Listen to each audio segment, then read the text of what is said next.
money. I don't want to talk about money. I don't think that I should talk about money.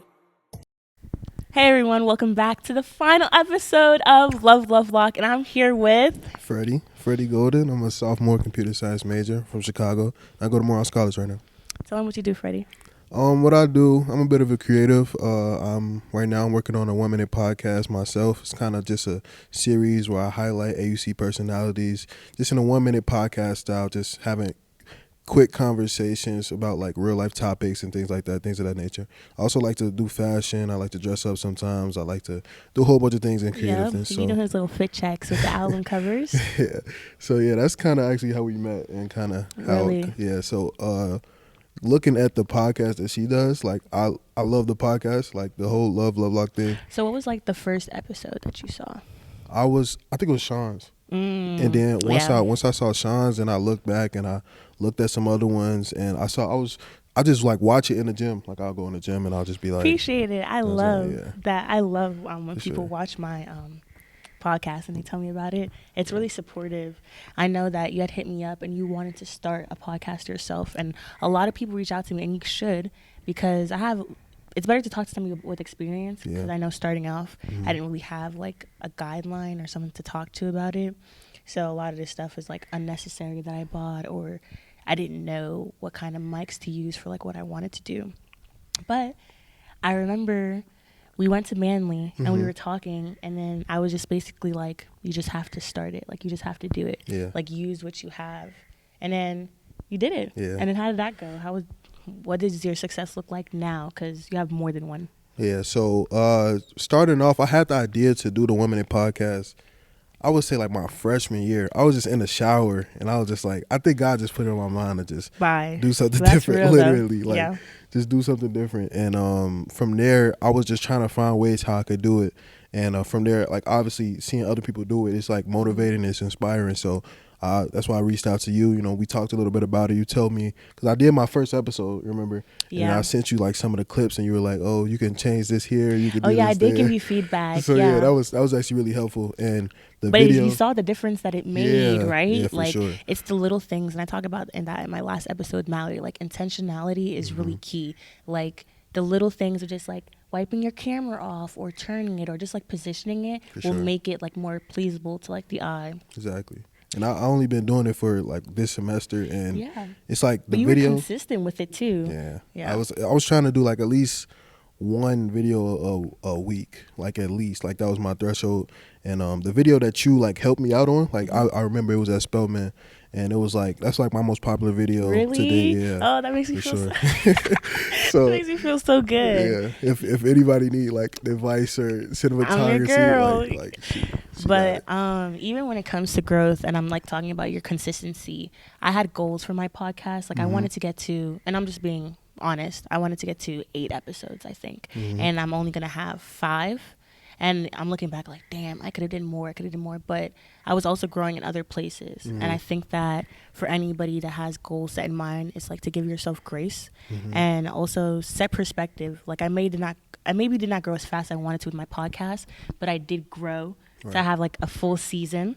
Right? And nobody's like tracking me besides yourself. Yeah. I feel like that was one of my questions, actually. It was going to be like, I know we were going to be talking about growth. So like, how do you measure like your growth? Like, how do you measure like if you're going on the right path and if your process is right? Like, what's your threshold for that? Damn, how do I measure my growth? I think it's also a feeling. You know when your perspective has expanded or just like your knowledge has widened over the years. But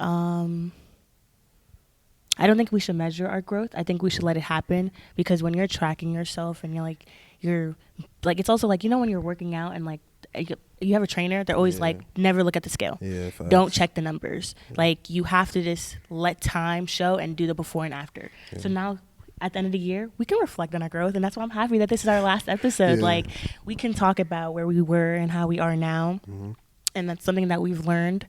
But don't monitor it every step of the way. So I can tell you what not to do. But even with your 1-minute podcast, even having those conversations, did that benefit you any type of way as a person? Yeah, for sure. I feel like it's so important now, like that I get to touch as many people as I can. Like I get to interact with as many people as I can. Like I've gained friends from the Woman in Podcast. I've gained like real conversations with people that are going through the same things that I'm going through.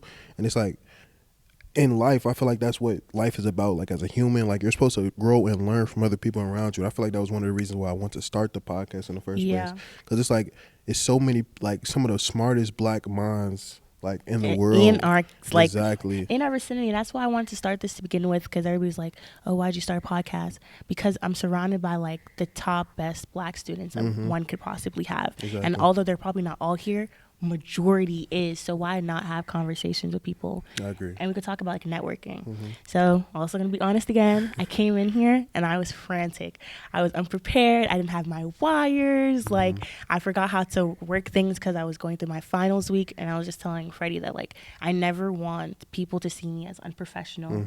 And these are connections that you're making because you want people to work with you again. For sure. So even with your podcast and networking is really important. Do you feel that you networked enough to the point where like they'll come back again? Yeah, like, for can sure. you see the benefits? Yeah, I definitely see the benefits. Well, first of all, I want to say like the whole setup that is real professional. Like she's a really like great person. Like if you're coming on a podcast, everything is professional. Everything is like really like up to date and like on it. She's really on it. She's really I really on do. it. But I would also say that the Woman in Podcast for me, it definitely helped me meet more people. I actually had an episode where the president of Morehouse actually I saw he was that. just walking by like one day and he stopped. Exactly, he That's just what stopped. I'm saying. And it's like I wouldn't even have that opportunity if I didn't just get out there and I didn't make an episode that day. So it's like I would always choose to make an episode because you never know what can happen out of it, you know.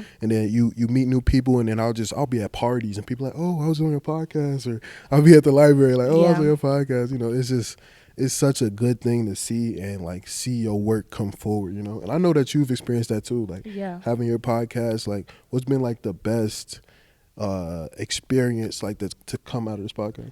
My best experience, honestly, just seeing how many people are like willing to support me. I think that means the most to me in terms of like people will text me and be like, I just listened to your episode, it was so good, like that's so true. I just listened to your episode and I'm thinking of doing this. And it's like, even though it's like maybe like a couple people, it's not hundreds, but like that's all I'm trying to do, just like impact people individually in life. Just like you heard me and just felt inspired. Like I just want to be an inspiration to others, not an influencer. I don't want to discourse people's lives. I want to give people the push to have something of their own. For sure. And what you said, like in terms of like views, when I look at it, it's like, or like just like engagement in general, like kind of like to your point, it's like, if it's growing, like it's constantly growing. And I just look at it, I think about like, oh, I get like 18 or like 19, like imagine 19 and people it's in the hard room, also like, supporting you. Like that's important. Like the more people that you can impact like individually, like it looks small from like the outside view, but when you look at it, like 19 people that's watching your, like that's crazy. And that's a consistent 19. Exactly. That's people that are like, they know, you know what I'm saying? Yeah. So how has your mindset different? Not even about the podcast, like just as somebody growing right in life, how has your mindset changed from the beginning of the year to end of your sophomore year? Because we're about to be juniors. And that's crazy. That is really me. Like I hear junior and I see graduation. Right. Like that's really how it works for me. Yeah, that's so crazy. Anything that's changed your mind? Yeah, I feel like I've become a lot more curious. Just being like a black man in America, I feel like life is about expanding your bubble, right? So I'm coming from the west side of Chicago, a place where there's a lot of violence and violence plagues the community. And black men are seen in a light where, oh, they can only produce violence. They can only produce jail and guns and, you know what I'm saying, things like that. But that was just that bubble, right? So coming to Morehouse, it really changed my life because it's like I don't see any gun violence here. I don't see any fighting or like none of like that. And it's like this is the mecca for black men. So how is it the world perceives us as such. Exactly. Right. And this is the Mecca for black men. So how is this the place where it's none of that, no gun violence? And I'm thinking that that's the perspective because of my bubble, right? So that's what I'm really learning. It's like the more that you expand your bubble, the more that you can really learn. So I'm really trying to expand my bubble as much as I can. Go out there and pop your bubble. For sure. Like for one sure. thing, one thing that I always try to tell other people is that everybody's always like, oh, I can't leave home to go to college, right? I know my sister, she wants to stay out there, and if you're watching it, you know what we'll be talking about. Coming to college has changed my perspective for the better. And I come from New York, right? So New York is already diversified. It's literally the melting pot of the United States. So I'm used to seeing black people, white people, like all different races. But coming here has expanded my knowledge way more differently than I would have thought it would. I thought that coming to the HBCU, I'd be surrounded by culture and I would already know and like just feel a sense of belonging. And although that is true, I also learned greatly because there's different kinds of black people at that. Different people with their own experiences. Like, we're not all the same. And it's nice to see people more past like race and racial perspective and who they are as an individual. Yeah, for sure. That's definitely a big component. And I was just going to ask, like, how has it like changed, like seeing these many like different types of black people, how has that changed your view on the world and like what you want to do with your craft? And maybe low-key want to stay in this world. I think that I always tell everybody that the AUC is like a simulation. It really is. Because the stuff that we do here and the stuff that we work together, we are not doing back home. And not in like a negative way, but I feel like we just have to be more cautious when we're not inside our little symposium. Right. But I know that now it also helped me like solidify my passion, what I want to do. Like, I'm going to go into media. I definitely got to go into marketing and production, but like I want to focus on black culture. I want to focus on helping other people that look like me. You know what I'm saying? My brothers, my sisters to like do better. What about you? For sure. I would say kind of the same. What you said, it's like so many different types of black people, and the fact that we get to experience all of that and that we get the opportunity to enrich ourselves and culture, like true culture. And I always use this analogy, like before like we go out into the world, like before like we like experience life and like people just throw people out, right? Like we have to stay home and like experience like ourselves. Like we have to experience our family. Like our family has to teach us core values before we actually go out into the world and like have to experience other things in that, right? Yeah. So that's kind of the analogy I have when is going about HBCUs, right? So you go into like a black space to learn more about yourself, learn more about your core values with your family. And then as you go out into the real world, it's like you have a different perspective, but you know who you are and your identity. Yeah. And I feel like people go out into the world, they don't know who they are yet. So it's like hard trying to figure themselves out. But do you know who you are? Like if you had somebody ask you a question, it's like, oh, what's your purpose in life? How would you answer that? That's a good question. I feel like I'm still learning, but I definitely know my core values. I know who I want to be. Right? Who do you want to be? That's a great question. For people who don't necessarily know what your purpose in life, ask yourself, who is it that you want to be? And are you actively working towards being that person? Yeah. So I actually have, I kind of journal a little bit. And when I journal, I put like my alter ego or like my dream self like on the journal. And I say like, I am hardworking. I say I am spiritually grounded. I say I am a compassionate instead person. Of I will be. Exactly. And that's wording is key. Exactly. So it's about like who I am and what can I do to make myself that person, right? So in high school, I knew that I wanted to go to college for free. And it's just a little background about me. Like I'm gonna get to my story a little bit, but tell your story. Actually, I'm curious to know. I actually don't know. So when I was in high school, my mom, I grew up with a single mother of four. And I knew that I wanted to alleviate as much burden on her as I could, right? And I knew I wanted to go to college. I knew I wanted to get my education. And it really was about like putting in the work and doing the things that other people just weren't willing to do, right? So I knew that I needed to go to college. I knew that college wasn't free. I knew that college wasn't going to be like an easy place to like just get into, right? So I made certain circumstances for myself in order to reach those goals, right? So I knew who I wanted to be. You wrote a whole book. Can we also talk about that? We'll talk about that later. But I just remembered that. Like, what? Yeah. Yeah, so I actually wrote about it in the book, but it's like I knew who I wanted to be, and I knew like the things that person that I was looking at, like what does he do every day? Right. Every day he gets up in the morning and he goes to school and he does his work, and he every time he comes home from school he does a essay for a scholarship or 2 to 3 essays for a scholarship or whatever. So when I got in the habit of becoming that person, like becoming the person that already achieved the goals that I wanted to achieve, it was like every day I would get up. I had basketball, right?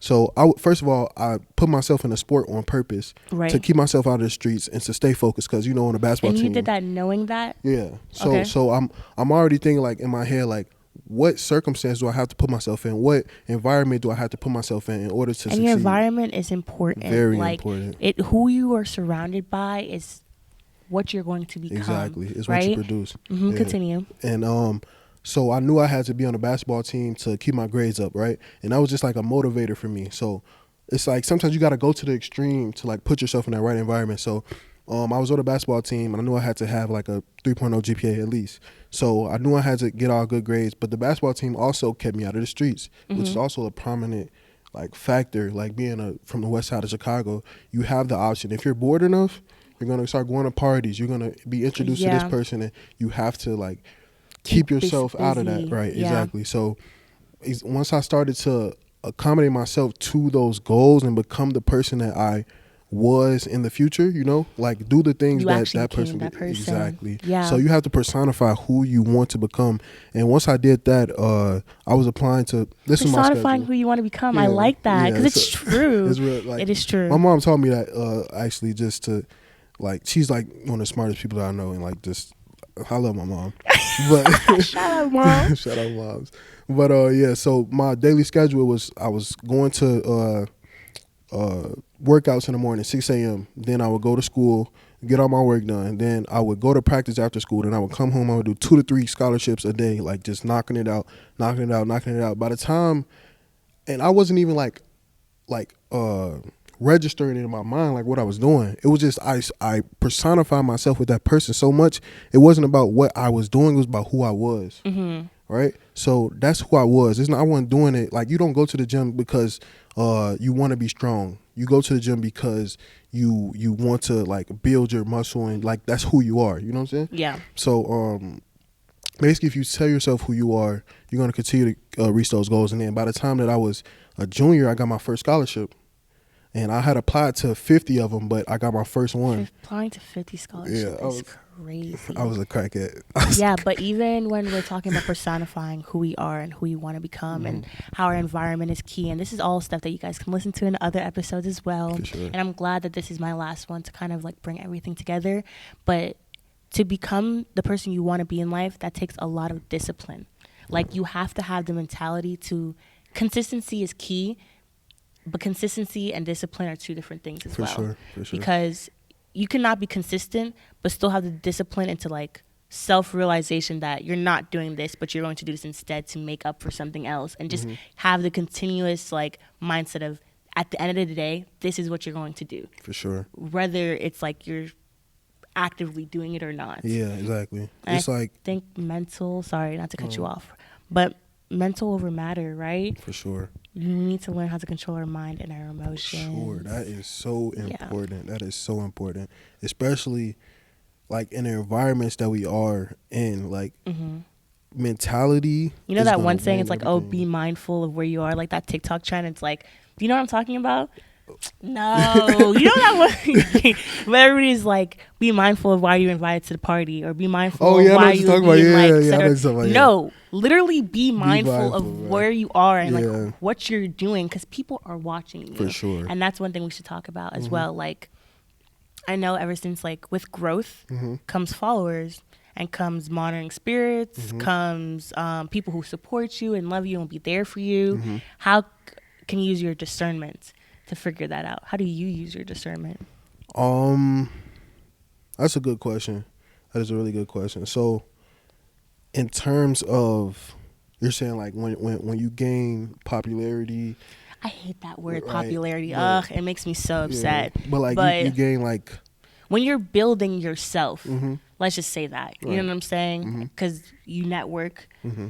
How do you understand what is good for you and what's not good for you? So that's a good question. So I really, my honest truth right now, I ask God for signs, right? And I don't ignore signs at all. Like I'll man, when I tell you like, because you can't figure life out. Like life is not something that you could just master, especially like the time that we are right now. Yeah. We're 20, 19 years old. Like life is not going to be mastered right now. So it's like sometimes you need to lean on faith and believe that God is going to lead you in the right direction. And once you have that in your heart and you know that you have so much trust in God that whatever sign that you He's gonna get, figure it out. exactly. Like, and you go with that sign and you're not looking back to see like, oh, if I would have done this. No, you have to fully believe. Never live in life it. in regret. I never would Fully believe in and that's also another thing is about like the discipline and like who you are. You have to have the mindset that you have to push yourself to be better. For sure. Like you never want to look back on something and be like, oh, I wish I should have done that, or like imagine I could have gotten in. So why didn't you? You know what I'm saying? I would always be upset that like I applied and got rejected. Then I didn't apply at all and now I don't know. Exactly. Not knowing is the worst thing I could possibly feel. Like even just like confusion. Yeah. And I think that giving that all to God is something I definitely learned this year. And it's understanding that trusting his process and it's all planned out for me. Like what is made for you will be for you. Exactly. And once everybody understands that, I think that we'll all feel better within ourselves. Talk a little bit about like your process like this year. Like how have you grown, first of all? And then This year. a follow-up question, like what's been your favorite project to work on? Just like going throughout this year. How I've learned from this year, definitely fell into my faith heavily. I think that I had no choice but to, because I have to understand that not everything is in my control. I physically cannot do anything to make this better. I physically have to let go and let God do his work and understand that I'm not always going to get a yes. No matter how qualified I was, no matter how much I knew them, I am not going to, it's not up to me. And it's not up to y'all. But my favorite project this year, I don't know. I kind of love everything that I did. And the way, I'll tell you a little story, I guess. So freshman year, I did fall into like, wow. Freshman year, I kind of did fall into like a depression. I'm just going to be honest. I came from Brooklyn, New York. Haven't really been anywhere but Brooklyn, New York. Never been to Atlanta, Georgia. I have no family out here. Like when people ask me, why did you come to Spelman? Spelman chose me. I did not choose Spelman. What you mean by that? Like, I did not know where I wanted to go for college. But I knew that when I knew, I knew. And when I got into Spelman, I just started to cry. And I didn't even understand how big Spelman was for me to be crying the way that I was. Now, if I knew, I would probably be bawling. But it's just a sense of feeling chosen by your institution and not necessarily you choosing your institution. But I've definitely morphed me into the woman that I want to be, being surrounded. And that goes back to like who you're surrounded with. Exactly. You have to run with runners. And I saw that on Instagram. You cannot, when people train, let me always going back to sports. No, when I relate to that though. I feel you. When people train, they run for the Olympics. They run with the fastest people in the world. They're not going to run with somebody their speed. They're going to run with somebody either faster than them. Like they train together. For sure. Right? Because you need to enhance yourself at all times. If you're surrounded by people who aren't doing anything, who are just not going in the direction in life that you want to go in, whether it's like your institution or your friend group, you're going to, even if it's not intentfully, you're going to reflect. Be your friends. Yeah, like, you know what I'm saying? So it's like coming to the school full of like the best black women in the country, all having the mindset to better themselves. Like we're not looking at each other, and that's also why I hate when people say Spellman's like a competition. We're not looking at one another. We're looking at ourselves and like our legacy and like trying to be better than the people who birthed us and like came before us. And seeing each other grow motivates us to grow as well. Indeed. But just have to say that real quick. No, that's facts. I like how you always bring it back to sports because and you talk about process. Process. The process. And it's like when you say discipline, it's kind of the same sense of like sports. So analogy that I always bring up, right? It's not about the results. Yeah. It's about what you learn on In the the race to process. get there, right? Yeah. So it's always about, if I had to restart from nothing, right? So say you've been a bodybuilder for like a year or whatever. If you had to restart from nothing, you learned so much in that year that you know what to do and build yourself up like right back to that point. So it's like the process that you get from failing and trying again and failing and trying again is so important. And like you get that being here at an institution like Spelman and so let me like tell you about the competition. process, right? Yeah, because sometimes the process, it be shaking you.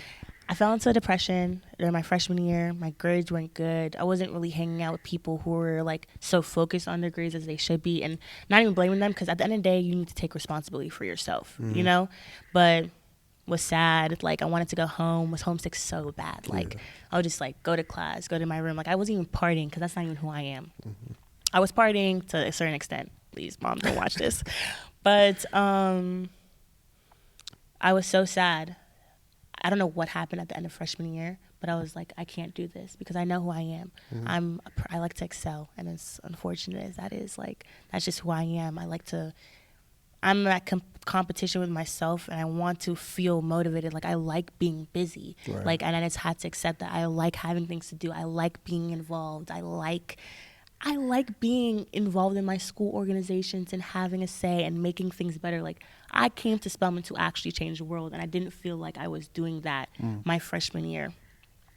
So over the summer, I started planning like way. Like, I'm talking about, I already knew what organizations I was coming in with. I already knew how I was going to contribute. I planned for a whole summer of how I wanted my sophomore year to look.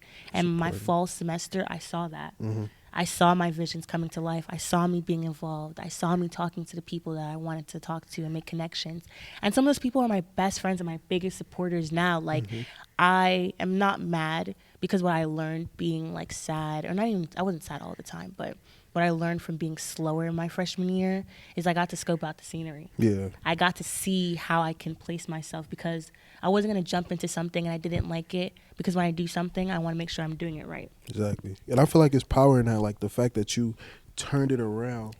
And it's like, it's actually insane how I turned that around. Like, freshman year, I wouldn't say anybody really like knew me for real. You know what I'm saying? I was low key, just minding my business. Like, I made sure that I can make myself proud by the end of sophomore year. But now here comes the bad part. right. Sophomore fall semester, I had such a great year. Started my podcast. Like, I was up. I was popping. I felt proud of myself. And spring semester I did as well. But because it wasn't as consistent in success, I started to shake. And that, I think, is a big problem. Not a big problem, but it's something that I'm mindful of now. You don't always have to be constantly going up and up and up. Sometimes you need to be constant and stay put and enjoy where you are. That's so important. It's like you're talking about all the things that I'm like experiencing in life. It's crazy. Because everybody goes through the same thing at the same time. Like, it's just honest. Like, I feel like so with discipline, like kind of what you were talking about, discipline is not a emotion, right? Yeah. Because I feel like emotions, they can waver, and you can feel excited based off of the fact that you get success in something, right? And discipline is staying true to the values, no matter if you're being successful, no matter if it's a good day or a bad day. I'm still going to do this, and I'm going to do it consistently, all right? So it's definitely important, like what you're saying. It's like sometimes you have those bad days, and it's like being disciplined is It's okay, Randy. You can give me my phone. Hold on. Continue. But yeah, it's like you can have those bad days, and like those bad days, they come because it's like, it's life. Like, you're human. But it's like discipline is like constantly getting back up. Like, you're going to get knocked down, but you have to get back up. You have to continue to do the same thing over and over again, because, you know what I'm saying? And you have to understand that even if you miss a day, even if you like are thrown off to a certain extent, it's like you can always bounce back, like you did. Like, you can always bounce back. Like, it's a mentality thing. Exactly. And going back to the point that discipline is not a feeling, discipline is a skill. It is something that you have to learn over time. And I do think that it's how we're raised as well. Mom is one of the hardest working people I know. Like, and watching that firsthand, I think it's definitely impacted me in how I view and how my discipline is. Like, my mom will wake up at 5 o'clock every morning, go to work an hour away. Like, I could even do my internship that was an hour away by like taking the train. And it was like, that takes a lot of a person, but it's also inspiring. Yeah. So how do you feel that like your personal background has impacted your growth and your discipline? I feel like, well, what you said too, my mom, she's also like a very hard worker. And then just seeing her, like, you know, when you have that person in your life that is like, you can always look up to them, you know, they're always going to be reliable. You want to become that person for your family, for yourself, for like your the people around you. So it was just motivated in that sense, and she inspired me to make art. Like, and also I have an artistic sister. She went to like Rhode Island School of Design. She's like a really big artist, but I started thinking of life as art. Right? You grew up around runners. Yeah. Yeah. I mean, I feel like my mom really like just kicked it off, and she's like the big head of the family, and she's like she's just amazing. But when I think about life as art, and I think about like how can I like perspective is key. Life is art. How can I make art today? Like, how can I turn my craft into art? And how can I like? I would even say it's like, how could you turn your craft into art? How could you change your passion into your craft, into your art, which is like your craft? Yeah, you know what I'm saying? Yeah. Because when in terms of like career, like people look at their career as like a job. I want to look at my career as art. Like, I want to create something, like, and like it could be like the most boring. Like, tech is like, it could be looked at as like boring or like technical, you feel me? But I want to make art with it. I want to be able to like make my own something, you know what I'm saying? But going back to this one, I don't want to have a job that's like, I'm waking up for work today. I want to completely love what I'm doing. Like, and I know Nyla Love Lovelock or whatever, but I actually love everything that I make. Like, and a lot of people are like, you're not gonna like all your work isn't gonna be good, and that's fine, because all your work isn't gonna be good. But as long as you love all of your work, then there you will see that will mean something to you. Like, I want to be meaningful in the world. Like, I don't want to have there's nothing wrong with a 9 to 5, but I don't want to have a 9 to 5 that I hate. Exactly. If I'm gonna have a 9 to 5, I'm gonna love every 9 to 5 of it. You know what I'm saying? And we jumping like all over the place, but I was gonna ask you, like, how do you measure a work is good? Like, how do you know you're making a good work? You know how do you know if it's good or not? Yeah, like, you know what's so funny? I just asked Mallory that question. How do I know if your work is good or not? You don't. And I talk about this all the time. Being a creative or being somebody who is artsy, sometimes our work is up to the interpretation of others. But you just got to look at it and be like, damn, I ate. Right. Like, that's really what it is. It's your reaction to it. If you are looking at yourself and like, it's okay, and you like post it, and like people just happen to like love it, that's cool. But it's like, does it really mean something to you? Yeah. Like, but you know when your stuff is good. You just got to know. Yeah, I feel that. How do you know when your stuff is good? How do you know when you got an episode and it was like, oh, okay? That's a good question. It's like I went somewhere that was creative and different, and I really like pulled out of my emotions to have a conversation. So one thing that I kind of got stuck with in terms of the 1 Minute podcast is like making it like content. Like, when I came in, I didn't want it to be just content, and like I was just like asking questions and like not having conversation. Exactly, right. Yeah. So it's like I wanted to just start having conversations. So I would ask a question, but I would ask a follow-up question to kind of go along with that. And it wasn't just about like clips, you know, it was about like actually learning people and understanding where they are. So I kind of got stuck in that, and like about adversity and like how we like just overcome that. Like, I took like a little break, like I took like a 2-week break, and I was just like, and that's fine. It felt like content. Like, it felt like I was just doing this because I was Just really passionate about it at first, and then I just like losing passion. You lose it a little bit. Sucks, and that's why, to go back to my story in the spring semester, like I don't even think that necessarily I wasn't growing anymore. I definitely grew in spring semester, like mentally, but I lost the meaning of why I was doing things. Exactly. And that made me feel so terrible, because I know I still wanted to do it, but I just couldn't feel it, you know? And to that, honestly, You just got to keep doing it. Got to keep doing it. You just got to keep doing it. And you got to understand why you started in the first place. And a constant, but how do you remind yourself of why you're doing something? That's a good one. So I actually wrote down, before I even started the podcast, I wrote down, you can see it on my phone, like it's in my notes, what the top of you love that notes app. Yeah, it's like words are everything. But he's just a boy, guys. What I wrote down what I wanted the podcast to mean for me and what I wanted the podcast to mean for the world, and like who I want to push it out to, my audience. And I wrote down, like, I want it to be a conversation between me and people of the AUC to highlight their personalities and highlight their art and things of that nature. So when I was having like this content and kind of doing it for views, I guess, or doing it for like shock value. Or you're trying to see the success in it. Exactly. Yeah. I wanted to get back to the authenticness, because authenticness is going to win every time. Authenticity is key. Exactly. So it's just like, people are going to know if something is real or not. And you can only be you. Like, the person that makes the trend is going to be the best person at the trend, you know?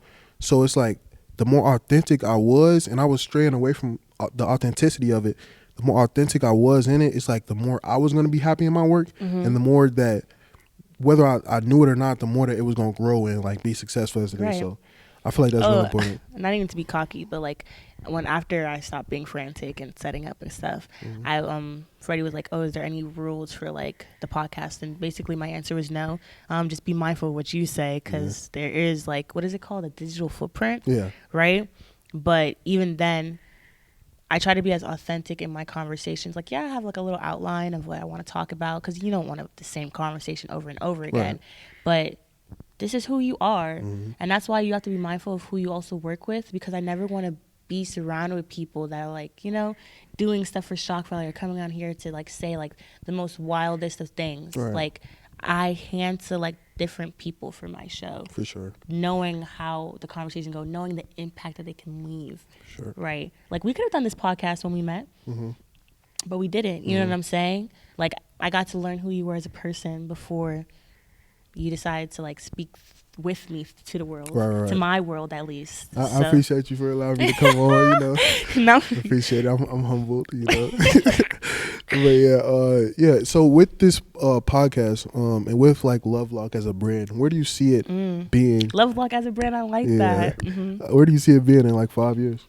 5 years? Well, I can't even think about the next 5 months for real, because I really do try to like, I am a person who thinks 5 years ahead, and I'm the girl with the plan, but I can't necessarily put a pin on it. I'm going to answer your question, but I can't necessarily put a pin on it, because I can lose myself in the end goal instead of finding myself in the now. But in the next 5 years, hopefully I'm doing something still in production, something in marketing, because I didn't know that I was good at something until I did it. Yeah. So with my campaign, I realized that, hey, I may know what I'm doing on this like social media thing. Yeah. But hopefully I'm still working in production. Hopefully I still have my own brand and creating my own content for myself, even though I'll probably be working for a company to have some type of experience to grow myself. But I always want to still have something for myself on the internet, or to look back on and like to grow my personal portfolio. But maybe Love Lovelock is still continuing. Maybe it looks different. For sure. Maybe I have my own studio. I'm not sure where my podcast is going to go. I definitely know it's definitely going to the end of college. For sure. So that's the next, 2 years? And then we'll see. We'll see. That's fine. What legacy or like what impact do you want to bring like through this podcast, at least while it's still going, like what's your mission like of it? To touch other Black students in schools. I know that some people know my podcast in the AUC, but I really want like to connect to other schools and make it. This is really relatable for the AUC culture, I think. Right. I want to start expanding my conversations. And this is like my first longest episode. So I'm also really happy about that because I was just trying to make it short because of time. I understood of how much time I was going to be able to put in this. But also, y'all attention spans are real short after COVID. So That's weird. Randy shaking his head behind the camera, but That's weird. you guys are really short, and I wanted to be able to have people listen and be like, okay, I can listen to the next one. And then once you gain that, I would gain the longevity of my episodes. For sure. But I want other kids like to listen to my podcast, like especially the black kids in those schools. So they can be like, damn, I want to go there. Like they can at least relate with us through YouTube or through the podcast and stuff. That's really what I hope. For sure. I feel like it's definitely such a good idea. And like that's kind of like why I like gravitated towards it, because it's like it's such a good idea to just like have conversations, you know, like and just like talk. And the angle that you're coming at it through is like artistically, like you get like the best creatives, not even the best creatives, but just like creatives that like have a story and have a message and they're like trying to share it. I feel like it can go way beyond 5 years, 10 years. Like, fingers crossed. You know what I'm saying? Like, yeah. I feel like it's a big. Have people come back on the show and be like, do you remember when we were in sophomore year? Like, I would love for that to happen. For sure. But that's in God's plans, and all I could do is pray about it. For sure. But my last question for you is like, where do you see yourself in 5 years? 5 years? That's a funny question because coming from the West Side community that I come from, it's hard to look at yourself like when you're 30, because some people don't make it past 18, some people don't make it past 16. Like people are dying early, like where I'm from. So in a sense of 5 years, I feel like I'll definitely build my brand more. I'll definitely impact young students, young kids, and make it more accessible for them to like just believe that they can do it. They can go to school for free. They just have someone speak something into them. Exactly. Because when I was young, I feel like I didn't necessarily have that per se. I have role models, but it's like I feel like we need more positive role models in the African American community. And just people. I do feel like sometimes our role models are a little bit limiting. Exactly. Like they'll push you for better, but they'll push you for better in terms of what they know. They're not going to push like production and media. And I think that's why it's a little oversaturated now. Not because it's becoming a trend, but because we didn't know we could do it before. Exactly. So now watching us do it like in our age category, of course I'm going to go pick up a camera. For I've sure. been dreaming of it since I was like 5. You know what I'm saying? Yeah. So it's just about like people knowing that you can do it. Like people knowing that it's possible. And once they know it's possible, then it's like the sky's the limit. The sky's the limit. The sky is the limit. I love sure, that. For sure. Yeah. Well, guys, you already know what time it is. This is my last episode of Volume 2 of Love Lovelock.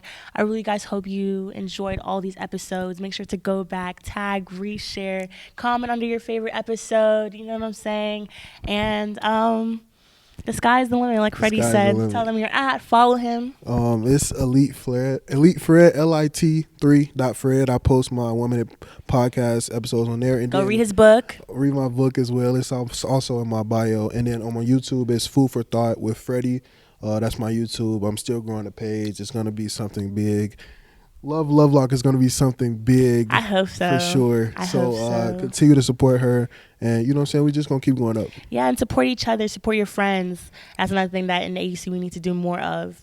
Connect with people. Put people in different positions. Because at the end of the day, if we don't do it, who will? Exactly. And you know I say that all the time. But have a great summer, everybody. Great Goodbye. summer. Junior year. Junior year. We out. Appreciate it. Period.